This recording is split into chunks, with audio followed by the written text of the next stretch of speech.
আপনি যদি play store থেকে বা অন্য কোনো জায়গা থেকে কোনো অ্যাপ ইনস্টল করতে চান তো ভিডিওটা কিন্তু আপনার জন্য খুব ইম্পর্টেন্স। কারণ আপনি সাধারণত কি করেন, আর কোনো একটা অ্যাপ ইনস্টল করার আগে দেখে নেন যে রিভিউ কি আছে বা কতজন আর ইনস্টল করে রেখেছে বা কি কি পারমিশন নিয়েছে, কিন্তু এতেই কিন্তু সীমাবদ্ধ নয়। আপনাকে ভালোভাবে কিছু পয়েন্ট গুরুত্ব দিয়ে দেখতে হবে, সেটা আজকে প্র্যাকটিক্যালি শিখবো।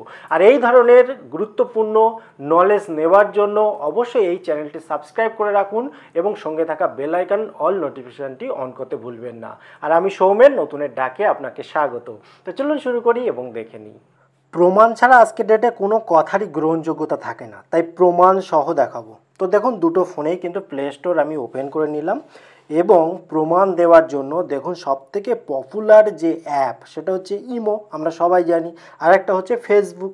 এবারে দেখুন একটা বিষয়, আমরা অনেকেই কি করি, আমরা প্রথমত দেখি যে কতজন মানুষ আর ইনস্টল করে রেখেছেন।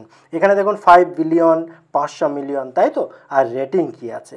তাহলে এখানে দেখুন রেটিং কি আছে। ফেসবুকে রেটিং হচ্ছে 2.3। তাহলে আজকের ডেটে যদি ফেসবুক আসতো তাহলে কি কেউ ইনস্টল করতো আপনি বলুন? তাহলে 5 বিলিয়ন মানুষ কিন্তু ইনস্টল করে রেখেছেন। তাহলে শুধুমাত্র রেটিং কিন্তু নির্ধারণ করে না অ্যাপটা ভালো না খারাপ, ঠিক আছে? তাহলে আমরা আজকে শিখব যে সঠিকভাবে বিচার করতে হবে যে অ্যাপটা ভালো না খারাপ যখন প্লে স্টোরে এসে কোনো অ্যাপ আপনি ইনস্টল করতে যাবেন। তো কিভাবে বুঝবো? প্রথমত আমি ইমো নিয়েই বুঝিয়ে দিচ্ছি, বাকিটা ধরুন এটা ইমো হচ্ছে উদাহরণ, কিন্তু আপনি যে কোনো অ্যাপ ইনস্টল করার আগে এই কথাগুলো ফলো করবেন। আপনি যে অ্যাপ ইনস্টল করতে যাবেন স্ক্রল করে একটু নিচের দিকে আসবেন। আসার পর এখানে দেখুন রেটিং অ্যান্ড রিভিউ রয়েছে। তো রেটিং অ্যান্ড রিভিউয়ের উপরে এখানে দেখুন একটা তীর চিহ্ন থাকবে। এই তীরের উপর যখন আপনি ক্লিক করবেন এখানে কিন্তু অনেক রকম অপশান থাকে যা আমরা সাধারণত খেয়াল করি না। এখানে দেখুন পজিটিভ আর ক্রিটিক্যাল দু রকমের কমেন্ট রয়েছে। পজিটিভ কমেন্ট কি? যেগুলো ভালো ভালো কমেন্ট, অর্থাৎ অ্যাপটা কেন ইনস্টল করব সেটা যদি আপনি পড়তে চান এই কমেন্টগুলো অবশ্যই পড়বেন। এবারে আপনি যদি চান যে ক্রিটিক্যাল, অর্থাৎ কেন অ্যাপ ইনস্টল করব না বা এই মানুষগুলো কেন অ্যাপের বিরুদ্ধে কথা বলেছে সেগুলো জানা কিন্তু বেশি দরকার। অর্থাৎ কোনো একটা বিষয়ের পজিটিভের থেকে নেগেটিভ কী আছে সেগুলো যদি আপনি জানতে পারেন এবং নেগেটিভের পরিমাণটা যদি কম থাকে তাহলে জানবেন সেই অ্যাপটা অবশ্যই ভালো। তাহলে অবশ্যই এই ক্রিটিক্যাল বা নেগেটিভ কমেন্টগুলো অবশ্যই পড়বেন।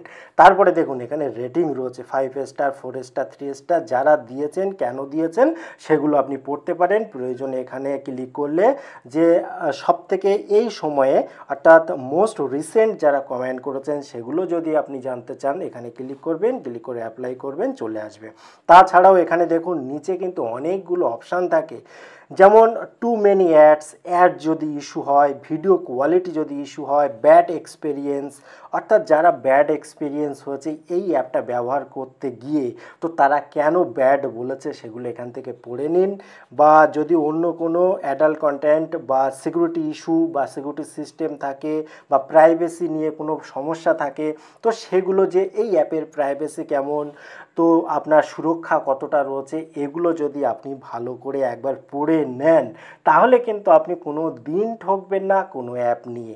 ভিডিওটি কেমন লাগলো অবশ্যই কমেন্ট করে জানাবেন। আবার দেখা হয় পরবর্তী ভিডিওতে। ততক্ষণ ভালো থাকুন, সুস্থ থাকুন, বাই বাই।